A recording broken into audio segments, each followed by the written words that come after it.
आज Doubtnut app download करें।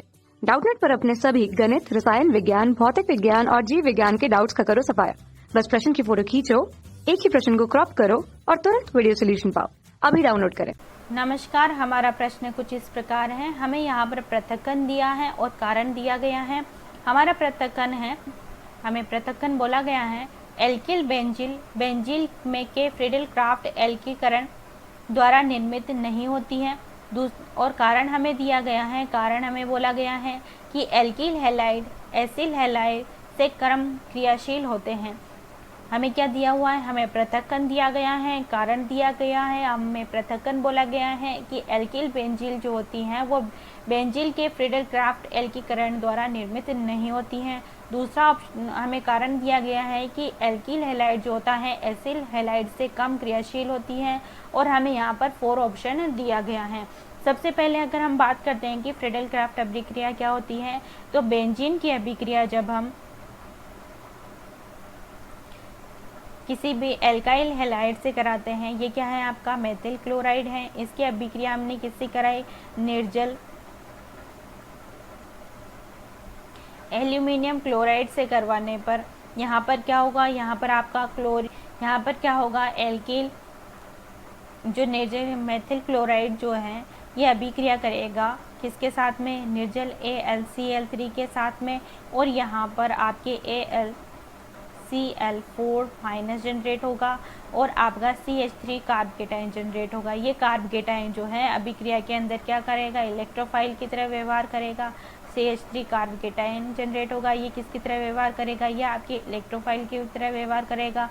और बेंजीन रिंग जो है वो आपके न्यूक्लियोफाइल की तरह व्यवहार करेगी और ये बेंजीन रिंग जो है इस कार्ब केटाइन पर जाकर अटैक करेगी और आपको क्या प्रोडक्ट मिलेगा इस अभिक्रिया में, इस अभिक्रिया में आपको इस प्रकार से प्रोडक्ट मिलेगा। ये क्या है आपका टोलुइन है। इसी तरीके से जब हम बेंजीन की अभिक्रिया एल्काइल जो है उसकी चेन को बढ़ा दें, मान लीजिए कि हमने क्या किया, चेन को बढ़ा दिया, CH3 CH2 और Cl के साथ में अभिक्रिया कराई किसकी उपस्थिति में, वहीं निर्जल एल्यूमिनियम क्लोराइड की उपस्थिति में हमने अभिक्रिया कराई AlCl3 की उपस्थिति में अभिक्रिया कराई।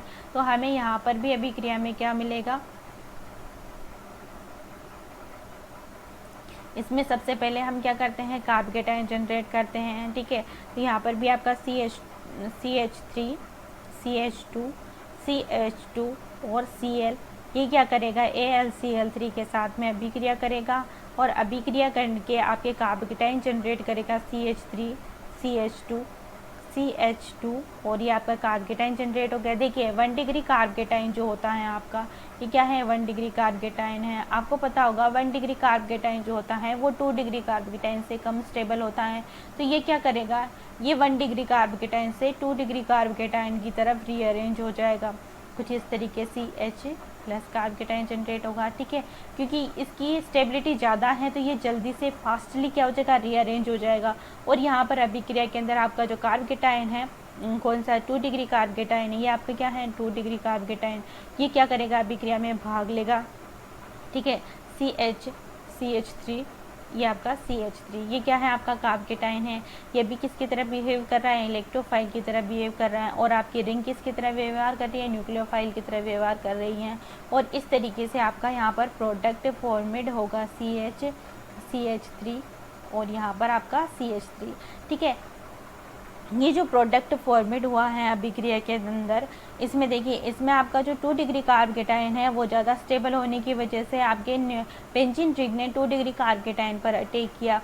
क्यों, क्योंकि इसकी स्टेबिलिटी ज़्यादा है, ये ज़्यादा आसानी से आपको क्या मिल जाएगा, अभिक्रिया मिल जाएगा। लेकिन 1 डिग्री कार्ब केटाइन जो है आपको अभिक्रिया में नहीं मिल पाएगा, क्योंकि ये तेज़ी से क्या हो जाएगा, 2 डिग्री में कन्वर्ट हो जाएगा, क्योंकि इसकी स्टेबिलिटी है ही नहीं। तो ये रुकेगा कहाँ से, तो ये क्या कर जाएगा, 2 डिग्री में चेंज हो जाएगा। तो हमको जो स्टेटमेंट दिया हुआ है कि जो हमें पृथक्कन दिया गया है, वो पृथक्कन हमें बोला गया है कि आपका एल्किल बेंजील जो होता है वो बेंजील के फ्रीडल क्राफ्ट एल्कीकरण द्वारा निर्मित नहीं होता है। तो ये आपका करेक्ट स्टेटमेंट है कि आपकी एन प्रोपिल था जो आपका अभिक्रिया में भाग ले रहा था, क्या था आपका हमने बनाया 1 डिग्री कार्बोकेटाइन बनाया CH3 CH2 CH2।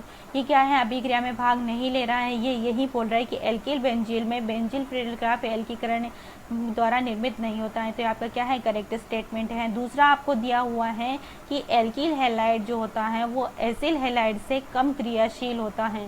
देखिए, एल्किल हैलाइड जो होता है और एसिल हैलाइड दोनों की जब हम बात करते हैं,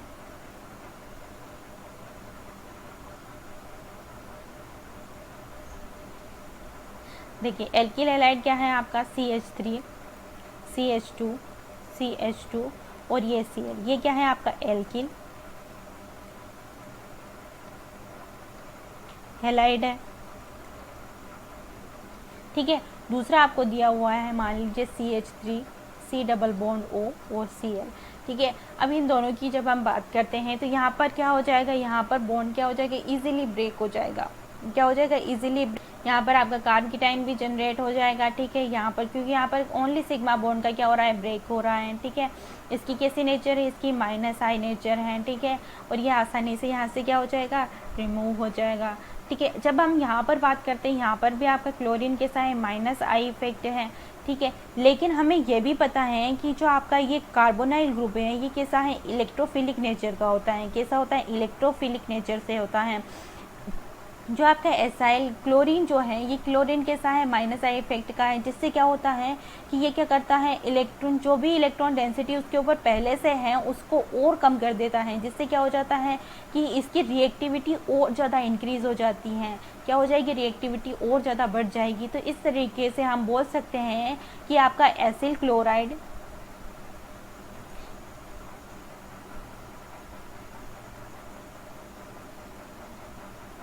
जो है वो ज़्यादा रिएक्टिव है किसकी कंपैरिजन है, आपके एल्किल हैलाइड से।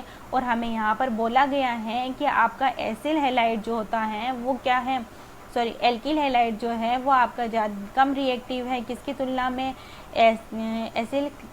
एसिल हैलाइड की तुलना में। तो आपका ये स्टेटमेंट भी क्या है, करेक्ट है। ठीक है, क्योंकि आपका एसिल क्लोराइड जो है वहाँ पर केवल क्या लग रहा है, -I इफेक्ट लग रहा है, जबकि यहाँ पर एसिल हैलाइड के अंदर क्या है, आपके कार्बोनाइल ग्रुप के ऊपर इलेक्ट्रोफिलिसिटी पहले से ही डिक्रीज रहती है और -I इफेक्ट वाले ग्रुप के जुड़ने से और इलेक्ट्रोफिलिसिटी जो होती है वो डिक्रीज हो जाती है। तो इस तरीके से आपकी क्रियाशीलता क्या हो जाती है, बढ़ जाती है। ठीक है, एसिल क्लोराइड जो है वो ज़्यादा रिएक्टिव होता है किसके कंपैरिजन में, एसिल हैलाइड के कंपैरिजन में। और यहाँ पर बोला है कि एल्किल हैलाइड जो होता है एसिल हैलाइड से कम क्रियाशील है। तो आपका स्टेटमेंट करेक्ट है। बट यहाँ पर हम अगर इन दोनों का रिलेशन देखते हैं तो ये दोनों अलग अलग बातें हैं, ये दोनों एक दूसरे से क्या है, कोरिलेट नहीं करती हैं। तो आपका जो पहला स्टेटमेंट दिया हुआ है कि पृथक्करण कारण दोनों सही है और पृथक्करण कारण का सही स्पष्टीकरण देता है, तो ये करेक्ट स्टेटमेंट नहीं है क्योंकि ये दोनों एक दूसरे से अलग अलग बातें हैं। ठीक है, पृथक्करण और कारण दोनों सही हैं किंतु कारण पृथक्करण का सही स्पष्टीकरण नहीं देता है। तो ये स्टेटमेंट आपका क्या है, करेक्ट है। और तीसरा ऑप्शन आपको दिया हुआ है कि पृथक्करण सही है किंतु कारण गलत है, ये भी आपका करेक्ट स्टेटमेंट हो गया कि पृथक्करण कारण दोनों सही हैं किंतु कारण पृथक्करण का सही स्पष्टीकरण नहीं देता है। तो आपका करेक्ट आंसर हो गया option number 2। Thank you so much. कक्षा 6वीं से 12वीं से लेकर नीट, IIT, JEE वो एडवांस के लेवल तक 1 करोड़ से ज्यादा छात्रों का भरोसा। आज ही डाउनलोड करें डाउटनेट ऐप या व्हाट्सएप करें अपने सारे डाउट्स 8400 400 400 पर।